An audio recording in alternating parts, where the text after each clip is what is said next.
Madame, mademoiselle, monsieur, bienvenue à Metro News. Voici les principaux titres qui seront développés ce soir. Le pays doit se doter d'autorités légitimes le 7 février prochain, selon le président provisoire de la République, Jocelyn Privert, qui demande au CEP de prendre ses responsabilités en vue de mener à terme le processus électoral. La date du 29 décembre est toujours maintenue pour la publication des résultats définitifs des dernières élections, assure le vice-président du CEP, maître Carlos Hercule. L'ambassadeur américain Peter Mulrin juge que les élections du 20 novembre étaient crédibles. Le diplomate invite les partis politiques à se fier au tribunal électoral et à respecter son verdict. Des partisans de Famille-Lavalas, de Petite-Dessalines et de La Paix ont manifesté ce vendredi pour marquer le 26e anniversaire de l'élection de Jean-Bertrand Aristide en 1990.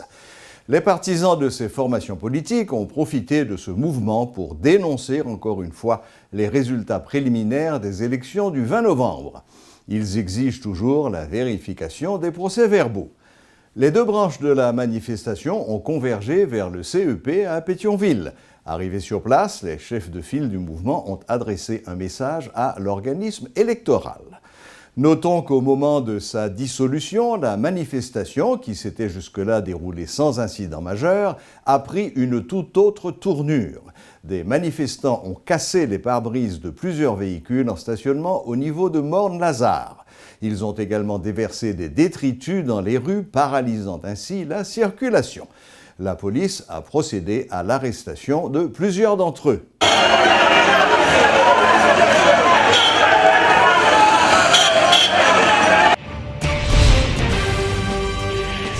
La Chambre de commerce haïtiano-américaine organisait jeudi soir son traditionnel cocktail de fin d'année, auquel participaient notamment l'ambassadeur des États-Unis en poste à Port-au-Prince, Peter Mulrin, et le président Privert.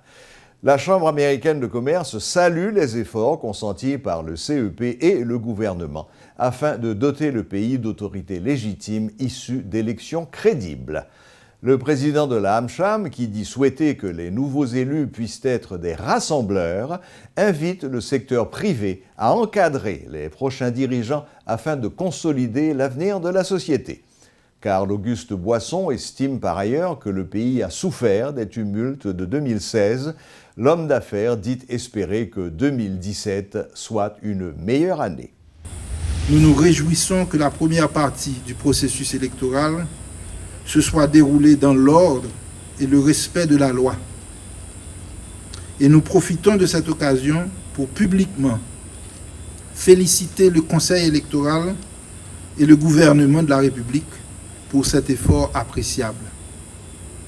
Nous espérons que les nouvelles autorités sauront rassembler les filles et tous les fils de notre pays pour travailler à améliorer le sort des plus démunis qui, franchement, ne savent plus à quel saint se vouer. Nous espérons aussi que les élites, tant intellectuelles qu'économiques, comprendront l'urgente nécessité d'accompagner activement les nouveaux élus pour qu'ensemble, nous nous engagions dans cette œuvre exaltante de construire une société plus juste et plus prospère. Nous souhaitons que ces élites contribueront de manière active à cultiver des valeurs solides pour consolider nos efforts et l'avenir de notre société.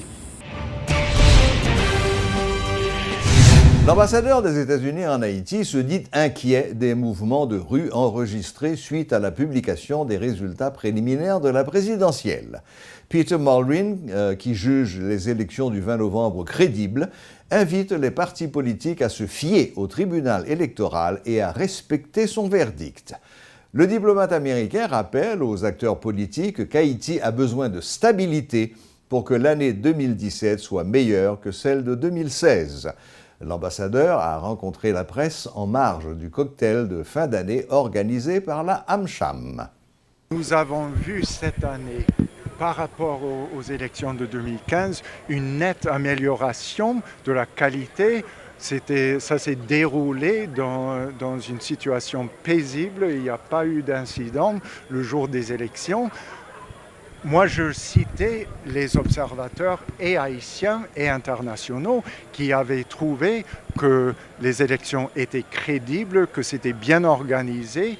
Alors, comme ça, on voit avec les résultats et les contentieux en cours, parce que ce que je vois avec les contentieux, c'est très bien, c'est les candidats qui utilisent les mécanismes disponibles dans le processus pour contester s'ils ont des problèmes avec ce qu'ils ont vu pendant le déroulement des élections. En ce qui concerne la rue, j'en suis franchement inquiet, parce que c'est pas à travers la rue que le peuple doit se prononcer, mais avec les urnes. Ce qu'on voit dans la rue est inquiétant, surtout en ce qui concerne la violence, l'intimidation et des menaces qu'on voit aux journalistes qu'on avait vus. C'est inacceptable.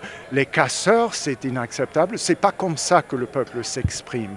Alors nous espérons que tout le monde va laisser le processus se dérouler et que tout le monde va accepter les résultats de ce processus. Le président provisoire de la République demande au CEP de prendre ses responsabilités pour mener à terme le processus électoral afin que le pays puisse être doté d'autorités légitimes le 7 février prochain. Josselin Privert, qui se décerne un satisfecit pour l'organisation des élections du 20 novembre, invite le CEP à mettre en application la loi électorale. Parallèlement, le chef de l'État dénonce les mouvements de rue entachés de violence durant la période de contestation. Josselin Privert indique que la police doit faire son travail.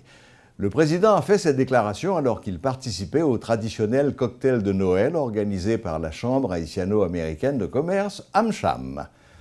Les candidats disposent du droit légitime de contester les résultats. Le Conseil électoral a l'obligation constitutionnelle et légale de les entendre et, le cas échéant, de faire les corrections appropriées. Jusqu'à présent, l'exécutif s'est abstenu de toute interférence dans le processus électoral. Il revient maintenant au Conseil électoral d'assumer ses responsabilités et d'appliquer le décret électoral qui est la loi, qui est l'instrument, l'outil qui gouverne le processus électoral. Les résultats définitifs des élections du 20 novembre seront publiés dans tous les cas le 29 décembre, assure le vice-président du CEP. Toutefois, Maître Carlos Hercule précise qu'une partie des résultats pourrait ne pas l'être. Maître Hercule précise par ailleurs qu'une décision sera prise ce vendredi par le CEP concernant la constitution du bureau du BCEN. Le présumé chef de gang, Jean-Hilaire Ladouceur, alias Lélé, a trouvé la mort ce vendredi dans la commune de Cité-Soleil lors d'un échange de tirs avec un gang rival.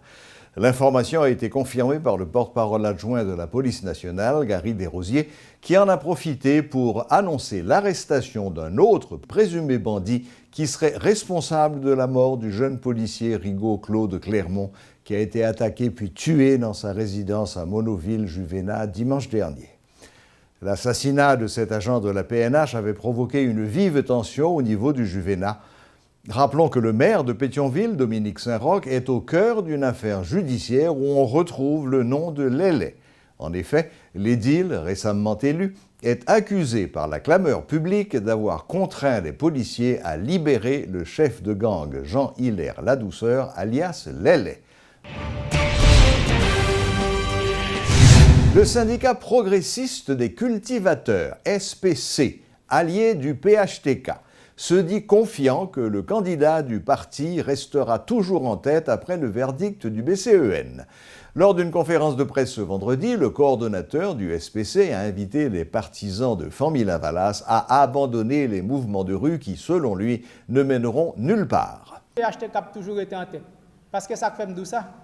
Comment tu as comprendre 55%, 19% derrière, Résultat ça, côté le bral li. Bon paquet bay la k'ap fait là c'est démagogie yo yé. Message nous pour tout le monde qui dans la rue. Sous son leader ou vle pays ça a changé. C'est faire la paix. Suspend dans la rue parce que dans niveau bagay ça arrivé là kounya, c'est tout simplement dit bon OK, nous perdi en al travail pour que nous-mêmes nous ouais qui ça n'a fait à pays ça parce que pays a tout le monde qui a une chance de pour travail, de pour aimer. L'Institut mobile d'éducation démocratique, IMED, de concert avec la Fondation du Troisième Âge et la Coalition des femmes leaders, a organisé une foire médicale au local de l'IMED ce vendredi.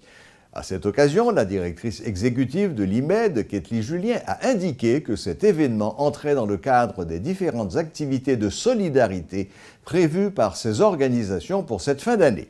Par ailleurs, la directrice exécutive de l'IMED appelle les autorités à augmenter le budget de la santé afin que ce secteur puisse offrir de meilleurs services à la population. C'est dans mois Noël qui c'est mois Jésus-Christ, mois de solidarité, mois de partage. Nous profiter de l'époque ça et que c'est pas dernière fois que première fois que nous fait et c'est une plusieurs fois, dans 37 fois que nous organisons dans toute année, dans plusieurs coins dans le pays. Nous profiter pour nous partager et ça nous gagner, ça nous trouver. Nous-mêmes, dans IMED, comme organisation Noir-Monde, depuis quelque temps, nous avons dénoncé que c'est 5% que l'État haïtien mettait dans le budget. Nous avons bataille pour nous pour sensibiliser les parlementaires, les exécutifs, pour au lieu de 5%, pour mettre 10% pour au moins gagner plus de centre de santé, pour au moins gagner plus l'hôpital dans le pays. Pour retirer un petit cob, que au moins mettre plus de cob pour eux-mêmes qu'à voyager, au moins retirer moins de petits projets à la présidence pour mettre comme ça dans la santé pour que moun yo ta gagné accès à la santé. Clôture ce vendredi de la 5e session de formation en droit international des droits de l'homme à l'intention des juristes et des responsables d'organisations de la société civile. Depuis 5 ans déjà, l'initiative de la société civile, en coopération avec la délégation de l'Union européenne en Haïti, l'ambassade de France et l'école de la magistrature, a largement contribué au renforcement du système judiciaire à travers ce programme, s'est réjoui le ministre de la Justice, Camille Edouard Junior. L'apatridie était le thème de cette nouvelle session, un thème jugé d'actualité par le ministre de la Justice, qui a insisté sur les défis auxquels fait face le pays dans ce domaine. Cette année, la formation porte sur la thématique de l'apatridie et on estime à 15 millions de personnes les apatrides dans le monde. Je me réjouis du fait que par ces assises, vous êtes familiers à ces différents instruments internationaux qui tendent à renforcer les droits de la personne humaine en Haïti. La Convention sur la réduction des cas d'apatridie de 1961 vient de compléter les dispositions de la Convention de 1954 relative au statut des apatrides. 2 traités constituant le fondement du cadre juridique international de lutte contre l'apatridie. La boucle est bouclée. Bon week-end à tous et à la prochaine, même heure, même chaîne.